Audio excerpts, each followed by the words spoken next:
नमस्कार, अपना उत्तर प्रदेश देख रहे हैं आप। मैं हूं आपके साथ प्रियंका तिवारी। खबरों को विस्तार से जानेंगे। बीजेपी सरकार में कैबिनेट मंत्री और निषाद पार्टी के अध्यक्ष संजय निषाद अपनी पार्टी को मजबूत बनाने के लिए अब निकाय चुनाव में किस्मत आजमाएंगे। उन्होंने कहा कि जहां जहां उनके मजबूत कार्यकर्ता हैं उन्हें लड़ाया जाएगा और बड़े भाई की भूमिका में सहयोगी बीजेपी से कहेंगे कि वो हमारे लिए जगह छोड़ दें।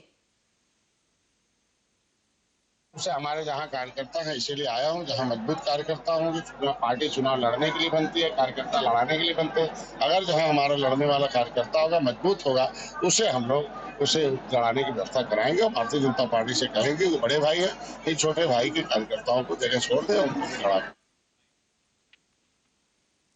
मिर्जापुर से अगली खबर है, जहां आपको बता दें कि इन दिनों नगर पालिका प्रशासन के कार्यों से स्थानीय जनता काफी नाराज है। पालिका प्रशासन चाक चौराहों पर बड़े पैमाने पर नालियों से मलबा निकाल कर छोड़ दे रही है। स्थानीय लोगों को आने जाने से लेकर व्यापार करने में भी तकलीफें हो रही है। साफ सफाई नायक नालियों का जो बचा हुआ कचरा है वो दुकान के आगे मलबा निकालकर उसे रखकर गायब हो जाते हैं। हालांकि इससे डेंगू के बढ़ते प्रकोप को देखते हुए डेंगू के मच्छर कहीं ना कहीं इसमें पनपते हैं, जिससे बीमारियों का भी स्थानीय लोगों को खतरा बना रहता है। नगर पालिका के कर्मचारी आए थे, वो निकाल 2-3 दिन से गए हैं और मोहल्ले में समझ लीजिए कि डेंगू का प्रकोप चल रहा है। 1-2 लोग एक्सपायर भी हो चुके हैं डेंगू से। उसके बाद भी नगर पालिका को कई बार सूचित किया है, अभी तक कचरा उठा नहीं है। लोगों को आने जाने में तकलीफ है। दुकान कानपुर देहात से अगली खबर है। बता दें कि युवती ने एक युवक पर शादी का झांसा देकर यौन शोषण करने का आरोप लगाया है। बताया जा रहा है कि कई सालों से आरोपी युवक युवती के साथ यौन शोषण कर रहा था। उसके भाई की ससुराल है हमारे घर के सामने, हमारे गांव में। तभी से हम जानते हैं, जब से उसके भाई की शादी हुई है तब से हमसे बोलता रहा है कि हमसे बात करो, हमारे साथ सब कुछ करो, हम आपके पति हैं, शादी करेंगे। सब कुछ किया है मेरे साथ। वो कहाँ रहता है और तुम कहाँ रहती हो? वो अभी तो वहाँ हैं जहाँ नौकरी कर रहे हैं, लेकिन गांव उनका सोनपुर है, रहीमपुर बिजदन। और तुम कहाँ रहती हो? हम बारापुर में रहते हैं। पुलिस को शिकायती पत्र दिया। पुलिस क्या कह रही है? पुलिस ने कुछ सुनवाई नहीं की। 8 तारीख को मैंने एप्लीकेशन दिया था। रायबरेली में किसी तरह किसान धान की फसल काटकर पिटाई कर तो लेते हैं, लेकिन उसे गांव के अंदर सुरक्षित नहीं रख पा रहे हैं। मामला खीरो थाना क्षेत्र के फिरोजाबाद गांव से सामने आया है। बता दें आपको कि उस समय हड़कंप मच गया जब किसान के धान के पैरा में अज्ञात कारणों से आग लग गई। घटना की सूचना पूरे गांव और फिर क्षेत्र भर में फैल गई, जिसके बाद हड़कंप मच गया। घटना की सूचना खीरो पुलिस को मिलते ही पुलिस मौके पर पहुंची और 112 के जवानों और ग्रामीणों की कड़ी मशक्कत से आग पर काबू पाया गया। लेकिन आग इतनी भीषण थी कि इसमें धान के सभी जो रखे हुए पैरा थे वो जलकर खाक हो चुके थे। खेत में रहे हैं सर। अब जो है बच्चे लोग जो भी सुनने में आ रहा है कि बच्चे लोग लगा दिए। ये कितना पैरा था धान का? कम से कम 1-1.5 बीघा पैरा था। पुलिस को सूचना दिया इस संबंध में? पुलिस को सूचना दिया? हाँ। फायर ब्रिगेड मशीन के विषय में आपको आगे कैसे बुझा रहे हैं, इसको आग को काबू कैसे कर रहे हैं? हाँ।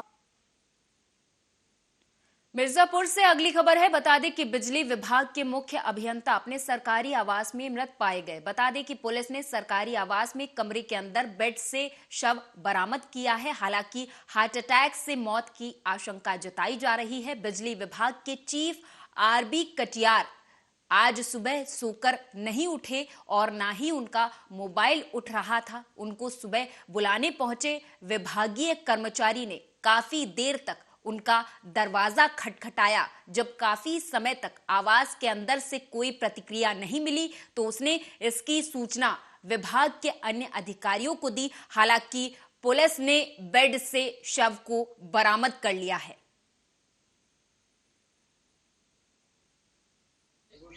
बिजली विभाग के चीफ इंजीनियर से जो अपने शयन कक्ष में मृत अवस्था में पाए गए हैं, सीएमओ की टीम के द्वारा आकर के उनका परीक्षण किया गया है। उनके परिजन आते हैं, उनसे तहरीर प्राप्त कर करके और उनका पीएम कराया जाएगा। प्रथम दृष्टया किसी प्रकार की अनहोनी की बात नहीं है कि उनके साथ कोई आपराधिक गतिविधि हुई हो, फिर भी पीएम कराने के बाद ही सारी जो स्थिति होगी। हम खाना बनाते हैं इनका। तो आपको कब मालूम पड़ा कि इनकी सुबह हम आए हैं 7:15 बजे, तो घंटी दबाए, दरवाज़ा पीटे, नहीं खोले तो फिर ड्राइवर को फ़ोन किए, वो आया है तो वो सगरों फ़ोन किया है सबको। फिर तब उसके बाद चौकी इंचार्ज आए हैं तो पीछे बाथरूम का दरवाज़ा तोड़े गए हैं, तब इधर अंदर आए हैं। अब वही देख रहे हैं, बाटे लेटे हुए हैं। इनकी मृत्यु हो चुकी है? मृत्यु तो हो ही चुकी है। रायबरेली में पुलिस की लचर कार्यशैली से अपराधियों के हौसले लगातार बुलंद हैं। आपको बता दें कि घर में घुसकर बुजुर्ग महिला की निर्मम हत्या कर दी गई। रायबरेली में रिटायर्ड आंगनबाड़ी सुपरवाइजर की गला रेत कर निर्मम हत्या कर दी गई है। हत्या के कारणों का पता नहीं चल सका है। हालांकि पुलिस पूरे मामले की छानबीन में जुट गई है। मामला शहर कोतवाली थाना इलाके के इंदिरा नगर कॉलोनी का है। यहां आंगनबाड़ी की रिटायर्ड सुपरवाइजर स्नेह कुमारी अकेली रहती हैं। उनके भाई भी पड़ोस में ही रहते थे। आज उनके भाई जब बहन के घर पहुंचे तो उन्हें भीतर की तरफ महिला का खून से सना शव दिखाई दिया। पुलिस को सूचना दी गई। पुलिस मौके पर पहुंची और शव को कब्जे में लेकर पोस्टमार्टम के लिए भेज दिया है। मामले की जांच पड़ताल में पुलिस जुट गई है। देखिए, अभी इंदिरा नगर कॉलोनी में एक 65 वर्षीय महिला स्नेह कुमारी जो यहाँ अकेले रहती थी, उनकी हत्या की सूचना पे पुलिस यहाँ पे पहुँची है। घटनाक्रम कुछ इस प्रकार का है कि करीब 5:45 के आसपास ये पता चला है कि उनके भाई जो पड़ोस में रहते थे वो प्रतिदिन 6:30 से 8 के बीच में आते थे। आज 6:45 के आसपास जब वो पहुँचे और घर का बाहर का गेट नहीं खुला, बाहर का गेट तरतीब से लगा हुआ था और कहीं कोई फोर्स एंट्री नहीं थी। जब उनसे नहीं खुला तो उन्होंने अपने बेटे को फ़ोन किया, वो आए, फिर उन्होंने दरवाज़ा खोला। दरवाज़ा बाहर से लैच था और अच्छी तरह से भिड़का हुआ था। अंदर जाने पे उनको स्नेह कुमारी जी की। फिरोजाबाद से अगली खबर है। बता दें कि फिरोजाबाद में दबंग पड़ोसी ने युवक की हत्या कर दी। बताया जाता है कि मृतक का पड़ोसी से दिन के समय में विवाद हुआ था। बता दें कि पड़ोसी दबंग आरोपियों ने सिर में धारदार हथियार की चोट मारकर हत्या को अंजाम दिया है। सिकोहाबाद में शाम में काजी टोला मोहल्ला है, वहाँ पे दो पड़ोसियों के बीच में बच्चे आपस में खेल रहे थे, उसको लेकर कुछ विवाद हुआ। उसके बाद दोनों पक्षों में मारपीट हुई। उसमें एक पक्ष का एक 25 वर्षीय युवक जिसके सिर में चोट लगी, गंभीर चोट के बाद उसको तत्काल वहाँ से हॉस्पिटल ले गया गया, जहाँ पे वो मृत घोषित हो गया है। हम लोगों ने तत्काल मौके पर जाकर वहाँ परिजनों से बात की है और जो शव है उसको हम लोगों ने मौचरी भिजवा दिया है। इसमें अभियोग पंजीकृत करके विधिक कार्रवाई की जा रही है। यूपी सरकार के पूर्व मंत्री दिवंगत जमुना निषाद की 12वीं पुण्यतिथि और श्रद्धांजलि सभा उनकी समाधि स्थल खुटन खास में मनाई गई। इस कार्यक्रम में मुख्य अतिथि के रूप में समाजवादी पार्टी के निवर्तमान जिलाध्यक्ष अवधेश यादव मौजूद रहे। वहीं दिवंगत जमुना निषाद के बेटे अमरेंद्र निषाद ने कहा कि दिवंगत पिताजी के सिखाए रास्ते पर चल रहा हूं और आगे भी संघर्ष करता रहूंगा। सबसे पहले तो स्वर्गीय पिताजी के चरणों में श्रद्धांजलि अर्पित करते हुए और स्वर्गीय देश के नेता है माननीय मुलायम सिंह यादव जी को श्रद्धांजलि अर्पित करते हुए अपनी बात। आज पिताजी की 12वीं पुण्यतिथि है और आज का दिन हमारे जीवन का ऐसा दिन है कि ये दिन स्वर्गीय पिताजी की जो संघर्ष अगर आज वो होते तो प्रदेश और देश की राजनीति में निषाद और पिछड़े वर्ग की दबे कुचले लोगों की क्या स्थिति होती, ये आप भी अनुमान लगा सकते हैं।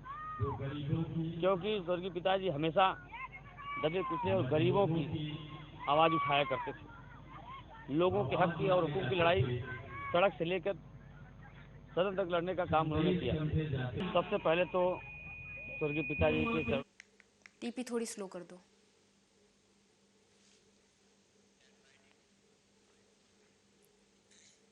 श्रद्धा वालकर की दिल्ली में हुई निर्मम हत्या के बाद रायबरेली शहर के कलेक्टर परिसर में अंतर्राष्ट्रीय हिंदू परिषद के पदाधिकारियों का गुस्सा भड़क उठा। वहीं जमकर विरोध प्रदर्शन किया गया और हत्या के आरोपी आफताब को फांसी की सजा देने की मांग की गई। आपको बता दें कि इस दौरान लोगों ने कहा कि इस हत्या के पीछे की साजिश का पूरी तरह से पर्दाफाश करके दोषी पाए जाने वाले को सख्त से सख्त सजा दी जानी चाहिए। इस दौरान पदाधिकारियों ने जिलाधिकारी के माध्यम से राष्ट्रपति को ज्ञापन सौंपा है। कहा कि लव जिहाद को लेकर सरकार काला से काला कानून बनाए जिससे इस तरह की घटना आगे ना हो सके। जो लव जिहाद की घटनाएं आए दिन रोज घट रही हैं, लड़कियों को पहले अपने जाल में फंसाना और उसके बाद उनके साथ दुराचार करना, ऐसी घटनाओं पे सरकार को संज्ञान लेना चाहिए और इनको फास्ट ट्रैक कोर्ट में केस चलाकर इनको फांसी की सजा सुनाई जाए। यही अंतर्राष्ट्रीय हिंदू परिषद की मांग है। ज्ञापन जो देश में लव जिहाद बढ़ा हुआ है, जात बदल करके व्यवहार बनाना, इसके बाद जब इसकी बात को न मानना तो टुकड़े टुकड़े में आफताब ने श्रद्धा को काट दिया है। इसका अंतर्राष्ट्रीय हिंदू परिषद विरोध करता है। मांग कर रहे हैं इस पर कानून, सरकारी कानून बने लव जिहाद पर। लव जिहाद करने के लिए कठिन से कठिन कार्रवाई की जाए। निधि हत्याकांड में आरोपियों को सख्त से सख्त कार्रवाई करने और सूफियान को 3 दिन के अंदर पकड़कर जेल भेजने को लेकर यूपी डीजीपी का धन्यवाद देने अग्रहरी समाज के लोग पहुंचे। अग्रहरी समाज के राष्ट्रीय संरक्षक राजेश अग्रहरी ने डीजीपी को ज्ञापन देकर मांग की है कि अपराधी का मुकदमा फास्ट ट्रैक कोर्ट में जल्द से जल्द चलाया जाए जिससे अपराधी को फांसी की सजा हो पाए, वहीं पीड़ित परिवार के किसी शख्स को नौकरी मिल जाए। जैसा कि आप जानते हैं कि निधि अग्रहरी 19 साल की लड़की थी, गरीब माँ बाप की बेटी थी, आर्थिक तंगी थी। उसी का नाजायज़ फ़ायदा उठाते हुए उस लड़के ने 4 मंजिला मकान से उसको नीचे फेंक दिया, जो इलाज कराने ले जाने पर वो मृत्यु पाई गई।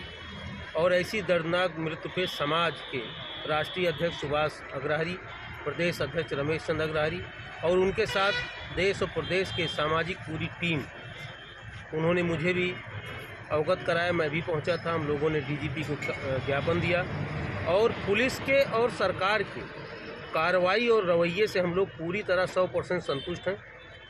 अपराधियों को फास्ट ट्रैक चला करके उनको कठोर से कठोर सज़ा दी जाए, जिससे कि फिर समाज में दूसरे किसी गरीब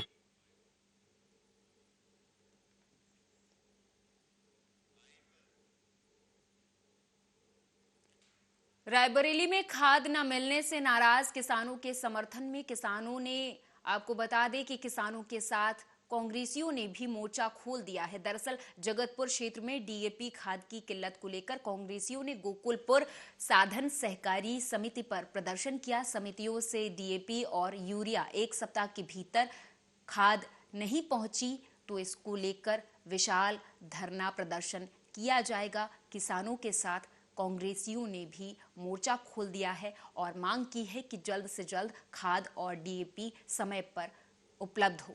बता दें आपको कि कांग्रेसियों ने कहा कि किसान विरोधी सरकार है जिसमें किसानों को समय पर खाद भी उपलब्ध सरकार नहीं करा पा रही है। जो है यहाँ पर गोकुलपुर साधन सहकारी समिति में, क्योंकि किसानों के द्वारा जो है बार बार मांग उठ रही है कि यहाँ पर जो है खाद और बीज जो है कुछ भी नहीं है। इसको देख करके जो है हम जो है कांग्रेस जन यहाँ पर इकट्ठा हुए हैं और इसके विरोध में हम लोग यहाँ पर जो है धरना दे रहे हैं कि जो है यहाँ पर न खाद है न बीज है, कुछ भी नहीं है। इसके विरोध में हम लोग जो धरना सपा संस्थापक मुलायम सिंह यादव के निधन के बाद से खाली हुई मैनपुरी लोकसभा सीट को लेकर राजनीतिक गतिविधियां तेज हो गई हैं। बता दें कि सपा ने मैनपुरी उपचुनाव के लिए डिंपल यादव को अपना प्रत्याशी बनाया है, तो वहीं बीजेपी ने रघुराज सिंह शाक्य को मैनपुरी के रण में उतारा है। इसी से जुड़ी हमारी ये रिपोर्ट है, आप भी देखिए।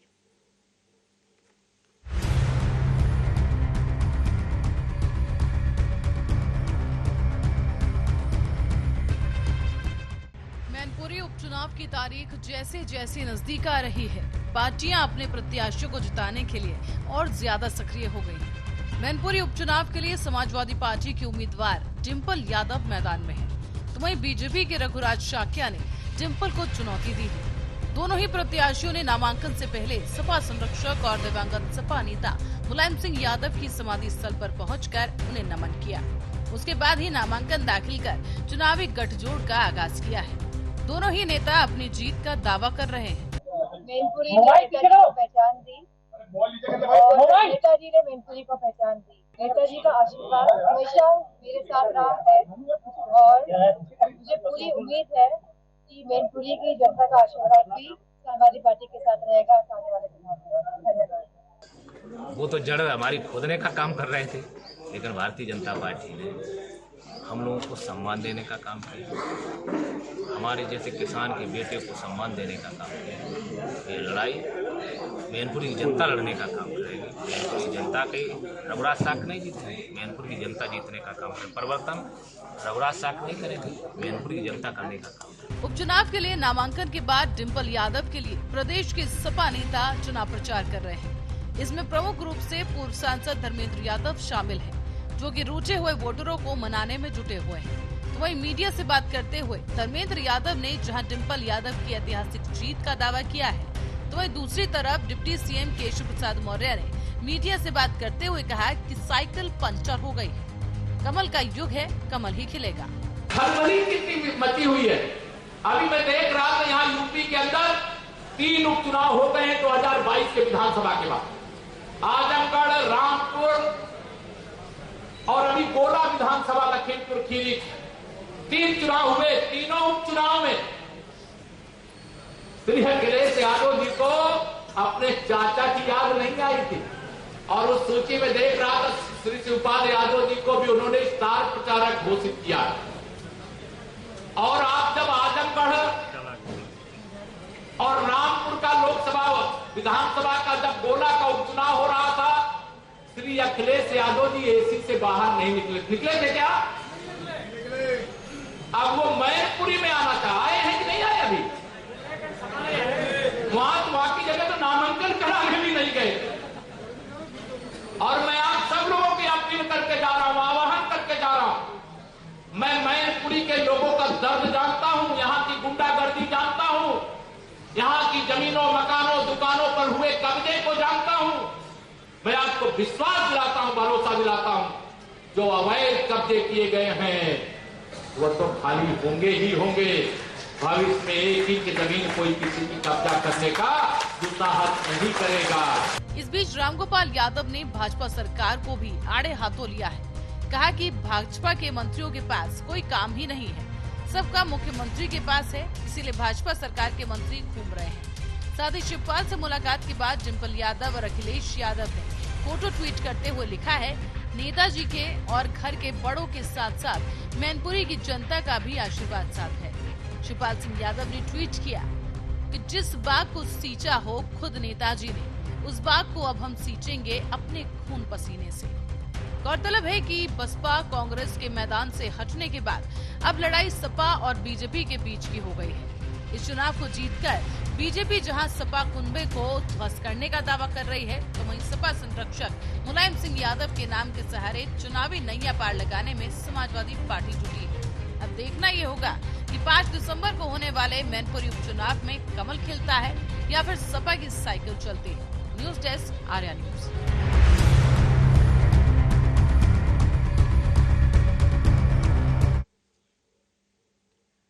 इसी के साथ इस खास पेशकश में मेरे साथ बस इतना ही। आप देखते रहे आर्या न्यूज।